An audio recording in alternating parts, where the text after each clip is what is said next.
Industry represented at the hearing today. However, that does not mean that the industry does not feel that it has a solid argument about the safety of hydrofracking. Here to discuss more is Syracuse University professor and former U.S. Geological Survey hydrologist and geochemist Don Siegel. Professor, thanks very much for being here. My pleasure.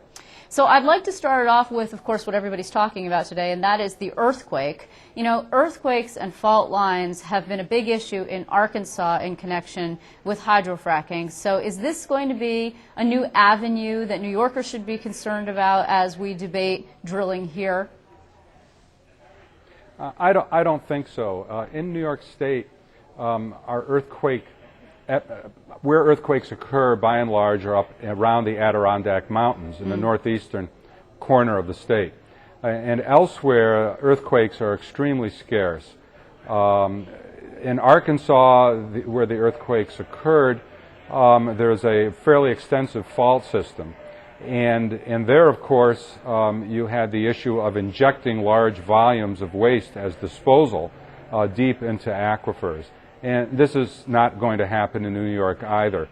And so it's apples and oranges with respect to what happened in Arkansas and what happened in Virginia, for that matter, and certainly what would happen in New York with respect to earthquakes. You know, obviously, as you mentioned, Virginia is where we're hearing that the epicenter was. It's near a place called Mineral, which is sort of apt, actually, when you think of it. However, you know, there are some people who feel very strongly opposed to hydrofracking. We haven't heard a lot of discussions about fault lines and earthquakes, and I just wonder, since it's so rare in New York, that people won't feel terrified, actually, and concerned about anything that has to do with pumping things out of the ground.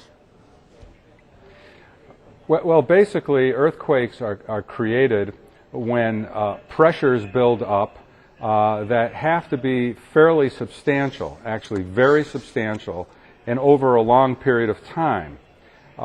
In the case of fracking as a process, although the pressures become fairly large, it's for a very short period of time, and the actual energy release to create the individual paper-thin fractures is literally equivalent to that of shooting a pop gun or a BB gun into a wall.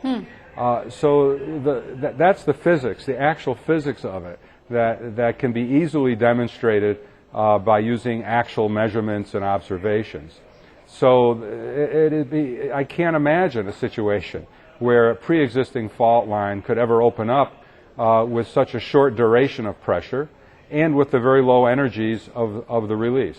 So from what I'm hearing, you believe that hydrofracking can be done safely in New York. I mean, one of the reasons why we were interested in having you on, first, because the industry felt ill-represented at today's hearing. There was no one, as I mentioned, who attended because they sort of felt like the deck was stacked against them. And I did speak to Senator Ball. He had visited Pennsylvania, and he did have the filmmaker Josh Fox of Gasland with him today. But you believe that a lot of what has been depicted of what's going on in Pennsylvania is overblown? Yes, I do, and I'm trying to think how best to express this. Okay. I think that the opposition to hydrofracking has been very successful in using a broad range of, for lack of better words, rhetorical tricks to make the water question overblown to, I guess I would say, an extreme. And I'm saying that as a water scientist, the water scientist of long standing. And so I think that has happened. Perhaps the industry hasn't been as successful in countering this rhetoric and clearly including some very dramatic visuals. Right.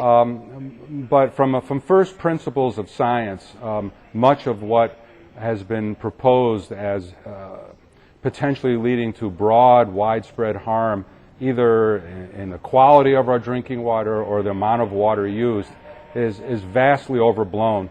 And I say this from first principles of physics and hydrology and chemistry. But Professor, I just want to get one thing straight, and forgive me, but to be clear, you teach science. You are not an industry representative. Is that correct? That is correct, and the reason I've gotten even into this debate is because I was constantly getting press asking me questions about hydrofracking, lay people in the street asking me about hydrofracking, and basically parroting what they've been hearing from Josh Fox and Shale Shock and ProPublica and so on. And I forget, there was a movie, Network, I think it was called, where the newscaster finally said something to the effect of, I won't take it anymore. I'm tired mad of as this. hell. And then he went, right, yeah. Yeah, mad as hell, right. Peter Finch was the guy. And I got mad as hell. And so then I started speaking out on the water science parts Okay. of the issue. I'm sorry, forgive me. I just want to ask you a few things from what Senator Ball said that he had seen when he went to Pennsylvania with Josh Fox. I mean, some of what I think people remember the most are these images of homeowners being able to light their water on fire, and this is about methane. And before we get into the issue of whether or not you can and how widely occurring that might be, the key question here, I think, happens to be, is the methane naturally occurring, or is it in fact something that is caused by hydrofracking? The question, though, is if the industry doesn't reveal its proprietary information about what chemicals they're using, is it actually possible to say definitively that one thing doesn't cause the other? Well, let me address the methane question first. Okay. There's plenty of natural methane in the black rocks of New York and in Pennsylvania. When I first arrived to Syracuse 30 years ago, I was presented with a diagram showing all the formations that had natural gas in them, some of which were being produced and some of which were not. You also have a lot of methane associated with swamps and lakes and so forth. Sure. So methane in drinking water is not uncommon in New York at all. With respect to the case of people setting their water on fire, I've seen this happen through natural methane, but I'm fully aware of the rare human accidents that have occurred in the production of natural gas, Dimock being one of them, Dimock, Pennsylvania. Right. And there's nobody that including me, and in fact even the industry representatives themselves, who would ever argue that this is a 100% safe industry and that there never ever would be another case of fugitive gas release. Of course there will be an occasional release, but having looked at the record of natural gas industry across the United States, including with the National Academy of Sciences, my assessment of it is that these fugitive gas releases that can be made to look enormously spectacular by people like Josh Fox are very, very rare indeed. And I guess it's a judgment value of whether you want them rarer still. But I would argue that there are few industries that actually have been as safe with respect to fugitive gas release as the gas industry. And that's what the facts tell me. There are a lot of people who don't want to know the facts, and there's a lot of people who want to believe things. The facts be damned. Okay. I shouldn't have said that word on the air. Nah, that's okay. This time we won't bleep you out. But unfortunately, we're about to run out of time. I do want to ask you, just in closing, if you could tell me that, do you believe that New York has the opportunity to learn from what happened in Pennsylvania and actually put regulations out, and I assume that you've seen what the DEC has put forward already, to, in fact, make things safer in New York, if in fact, and as it appears, that the Cuomo administration is going to move forward with hydrofracking in the Marcellus?